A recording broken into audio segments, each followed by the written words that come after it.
Most people fear encountering bedbugs right here in the hotel room. But there's no need to fear. Millions of people stay in hotels every night and wake up bedbug free. A hotel with 700 rooms in New York City may appear on the bedbug registry. But does that mean that the whole hotel has bedbugs? Certainly not. Bedbugs in hotels are still a very rare occurrence. However, they get a lot of attention from the press.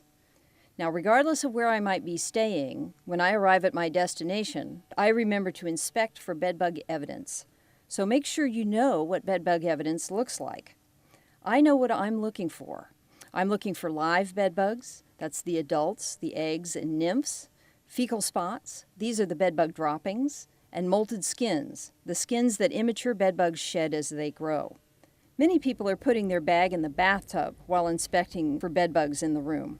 However, the bag can't stay in the bathtub forever, so I like to establish my bag's location first. Leaving my bag at the door, I take the valet out and look at it. Inspect the holes where there are set-in screws and under the fabric bands. If I see no bedbug evidence, I put my bag on the valet and set the whole thing away from the wall. Next, I inspect the outside of my bag. Remember how my bag has traveled with all those other bags that it might have met on the trip? I don't want to be the one bringing bedbugs into this hotel, so I inspect the outside of my bag, all the seams and zippers, for bedbug evidence first. Bedbugs are very unlikely to get inside of a closed bag, so I don't open my bag until I inspect the outside. If I see no evidence on the bag, I begin my inspection of the room. Now, bedbugs in a hotel are typically associated with the bed because that's where the food is. I pull back all the covers on the bed and inspect the mattress for bedbug evidence.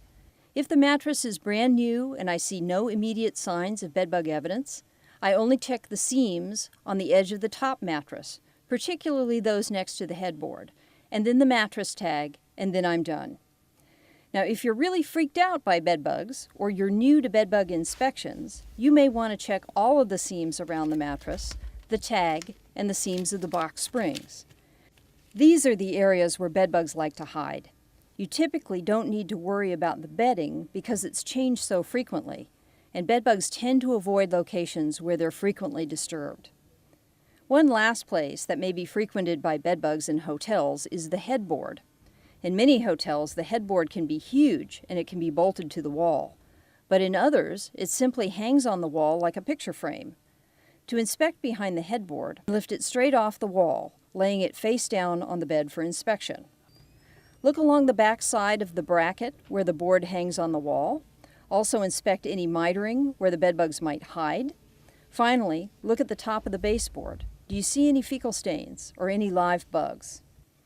If you see no bedbug evidence, simply lift the headboard back up again and slide it into place.